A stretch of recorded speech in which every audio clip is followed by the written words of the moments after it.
विद्यार्थी मित्रांनो, आपण आतापर्यंत समसंख्या, विषम संख्या पाहिलेल्या आहेत. मूळ संख्या, संयुक्त संख्या आणि जोडमूळ संख्या, ज्याला आपण जुळ्या मूळ संख्या अशा सुद्धा पाहिलेल्या आहेत. आता आपण सहमूळ संख्या कशाला म्हणतात हे पाहणार आहोत. आता पहा मी काय करतोय, मला सांगा दोनचे विभाजक कोणते कोणते सांगा. दोनचे विभाजक कोणते कोणते सांगा. 1 आणि 2. चारचे विभाजक कोणते कोणते सांगा. चारचे विभाजक 1, 2 आणि 4. पाचचे विभाजक कोणते कोणते सांगा. पाचचे विभाजक 1 आणि 5.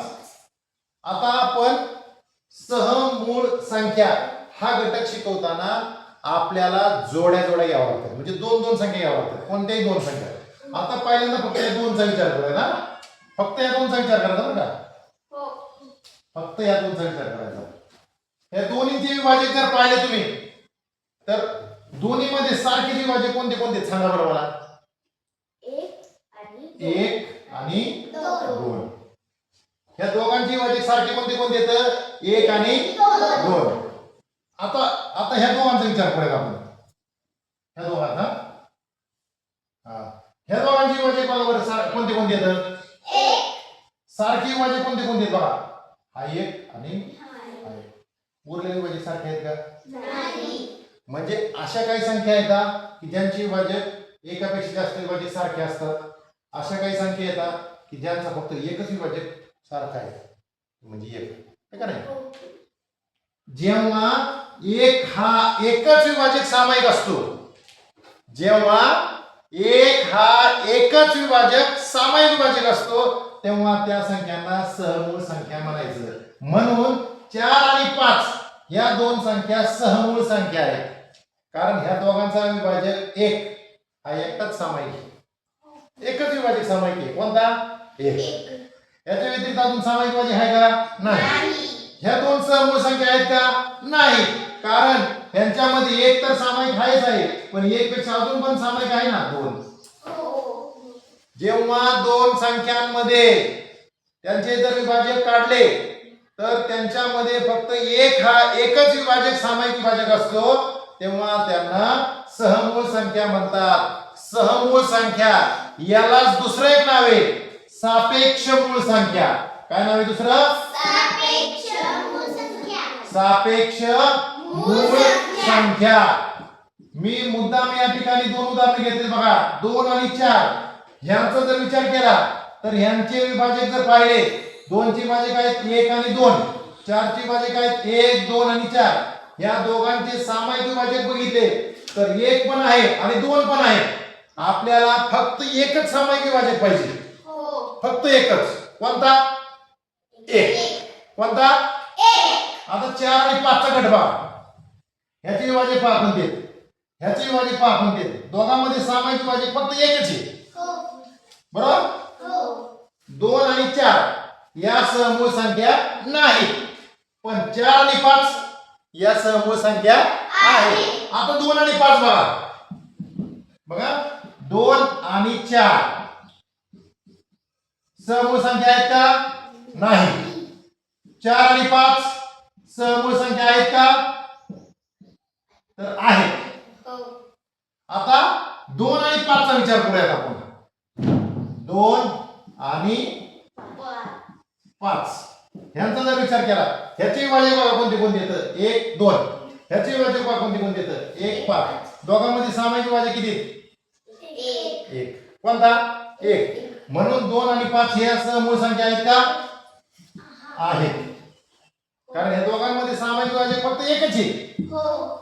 एकदम सोपं उत्तर सांगतो तुम्हाला. एकदम सोप्या भाषेत जर समजून घ्यायचं असेल तर त्यांचे विभाजक आधी काढायचे. तर विभाजक काढल्यानंतर त्यांच्यामध्ये सामायिक विभाजक फक्त एकच पाहिजे, तो म्हणजे 1. लक्षात. तेव्हा त्यांना म्हणायचं सहमूळ संख्या. त्याचं दुसरं नाव आहे पहा. त्याला दुसरं नावाने ओळखलं जातं सापेक्ष मूळ संख्या. आता आपण सहमूळ संख्या किंवा सापेक्ष मूळ संख्या याविषयी आणखी उदाहरण पाहूयात.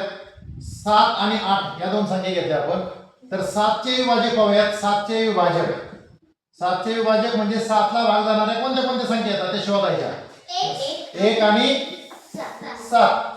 8चे विभाजक बघा कोणते येतात. 8चे विभाजक 8 ला कोणत्या कोणत्या संख्येने भाग जातो ते शोधून काढायचं. 8 ला भाग जाणारी पहिली संख्या 1. 2 ने भाग जातो का? बेचोक 8. ओके. 3 ने नाही जात. 4 ने 4 दुने 8 आणि 8. बघा 7 आणि 8 चा विचार केला आपण. 7चे विभाजक आहेत आपला 1 आणि 7. 8चे विभाजक आहेत 1 2 4 आणि 8. दोन्ही मध्ये सामायिक विभाजक कोणते आहेत बघा?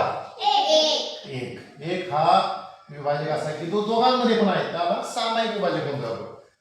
एकापेक्षा अजून विभाजक सामायिक आहे का बघा? नाही. जेव्हा या दोन संख्यांचा एक हा एकमेव सामायिक विभाजक असतो तेव्हा त्यांना सहमूळ संख्या किंवा सापेक्ष मूळ संख्या असं म्हणतात. है की नाही? आता आपण दुसरं उदाहरण पाहूयात. 15 आणि 16. बघा दोन संख्या आहेत ना. 15चे विभाजक सांगा मला. 15चे विभाजक 15 ला भाग जाणाऱ्या संख्या शोधायच्या. 15 भाग जाणारी पहिली संख्या 1. 2 ने जाईल का भाग? नाही जाणार. कारण 2 ही समसंख्या आहे. समसंख्येच्या पाड्यात विषम संख्या येऊ शकत नाही. 3 ने भाग होतो. 3 5 15. परत 5 ने भाग होतो. 5 3 15 आणि नंतर 15 ने भाग होतो. आता 16चे विभाजक पहा. 16चे विभाजक मग 16चे विभाजक पहा कोणते कोणते येतं. पहिलं विभाजक 1 नंतर 2 2 8 16 नंतर 4 4 चौक 16 नंतर 8 8 2 16 आणि नंतर 16 16 1 16. या दोन्ही मध्ये बघा या 15चे विभाजक 1 3 5 15 4 जण विभाजक येतात. 16चे विभाजक 1 2 4 8 16 एवढे विभाजक येतात 5 जण. पण सामायिक विभाजक बघा किती? फक्त एकटाच 1. फक्त एक विभाजक सामायिक. म्हणून यांना सहमूळ संख्या सापेक्ष मूळ संख्या आपण म्हणू शकतो किंवा म्हणतात. इथं बघा हे दोन्ही संख्या क्रमाने संख्या आहेत. 7 च्या पुढे 8 आहे म्हणजे क्रमवार संख्या. 15 16 क्रमवार संख्या. यातून एक नियम तयार होतो. कोणत्याही दोन क्रमवार संख्या घेतल्या. कोणत्याही दोन क्रमवार संख्या घ्या. कोणत्याही दोन क्रमवार संख्या घेतल्या त्यांचे विभाजक जर काढले तर त्या विभाजकांमध्ये फक्त एकच विभाजक सामायिक असतो तो म्हणजे 1. त्यामुळं कोणत्याही दोन क्रमवार संख्या घेतल्या त्यांना आपण सहमूळ संख्या म्हणतो किंवा त्यांना सहमूळ संख्या सापेक्ष मूळ संख्या म्हणतात. क्रमवार संख्या असल्या की समजून जायचं त्या सहमूळ संख्या आहेत. क्रमवार संख्या बरं का. क्रमवार संख्या जरी नसल्या महत्वाचा मुद्दा काय आहे की त्यांच्यामध्ये एक हा एकच सामायिक अवयव पाहिजे. सामायिक विभाजक पाहिजे. एक हा एकच सामायिक विभाजक पाहिजे.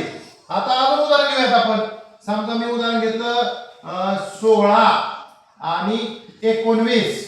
आता या क्रमवार संख्या आहेत का? नाही. 16 आणि 19 या क्रमवार संख्या नाहीत. आता आपण 16चे विभाजक आपण लिहिले तिथंच. तर आपण पुन्हा लिहूयात 16चे विभाजक. है की नाही? तर 16चे विभाजक पहा 1 2 4 8 आणि 16. 19चे विभाजक सांगा बरं मला. 19चे विभाजक सांगा मला. 1 आणि 19ची मूळ संख्या आहे डायरेक्ट 19. दोघांमध्ये सामायिक विभाजक पहा किती? फक्त एकच सामायिक विभाजक.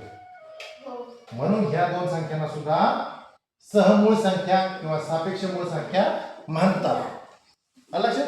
या दोन संख्या सहमूळ संख्या आहेत कारण या दोघांच्या मध्ये एक हा एकमेव सामायिक विभाजक आहे. एक हा एकमेव सामायिक विभाजक आहे म्हणून ह्या दोन सहमूळ संख्या आहेत. आता अजून उदाहरण घेऊयात आपण. 10 आणि 14. 10चे विभाजक बघा किती इथं. 10चे विभाजक 1 2 5 10. 14चे विभाजक बघा बरं किती किती इथं. 1 2 7 14. आता पहा हे दोघांमध्ये सामायिक विभाजक किती बघा. 1 सामायिक आहे 2 सामायिक आहे. याच्यामध्ये सामायिक विभाजक किती इथं 2. मग यांच्यामध्ये जर 2 सामायिक विभाजक असतील तर त्यांना आपण सहमूळ संख्या किंवा सापेक्ष मूळ संख्या म्हणू शकतो का? नाही म्हणू शकत. कारण आपला नियम काय सांगतो या दोघांमध्ये एक हा एकमेव सामायिक विभाजक पाहिजे. तेव्हाच त्यांना आपण सहमूळ संख्या किंवा सापेक्ष मूळ संख्या म्हणू शकतो. अन्यथा त्यांना आपण सहमूळ संख्या किंवा सापेक्ष मूळ संख्या म्हणू शकत नाही. 10 आणि 14चं उदाहरण घेतलं तर याच्यामध्ये दोन विभाजक असे येतात की जे दोघांमध्ये पण येतात, त्यामुळे यांना आपण सापेक्ष मूळ संख्या म्हणू शकत नाही. 7 आणि 8चं उदाहरण घेतलं तर या दोघांमध्ये एक हा एकमेव सामायिक विभाजक आहे, म्हणून यांना आपण सहमूळ संख्या म्हणू शकतो किंवा म्हणतो. 15 आणि 16चा विचार केला तर या दोघांमध्ये सामायिक विभाजक फक्त एकच आहे, म्हणून ही सहमूळ संख्यांची जोडी आहे. 16 आणि 19चा विचार केला, दोघांमध्ये एक हा एकमेव सामायिक विभाजक आहे, म्हणून ही सुद्धा सहमूळ संख्यांची जोडी आहे. 14 आणि 10चा विचार केला, या दोघांमध्ये 1 आणि 2 असे दोन वेगवेगळे सामायिक विभाजक आहेत, म्हणून याला सहमूळ संख्या म्हणता येणार नाही. लक्षात आलं? सहमूळ संख्या आहेत की नाही हे ठरवताना फक्त एकच अट खूप महत्वाची, ती म्हणजे दोन्ही संख्यांमध्ये एक हा एकमेव सामायिक विभाजक पाहिजे. दोन्ही संख्यांमध्ये एक हा एकमेव सामायिक विभाजक पाहिजे, तेव्हाच ती सहमूळ संख्यांची जोडी होऊ शकते, तेव्हाच ती सापेक्ष मूळ संख्यांची जोडी होऊ शकते. जर एकापेक्षा जास्त विभाजक सामायिक असतील तर त्याला सहमूळ संख्यांची जोडी मानता येणार नाही, त्याला सापेक्ष मूळ संख्यांची जोडी मानता येणार नाही. लक्षात? ओके.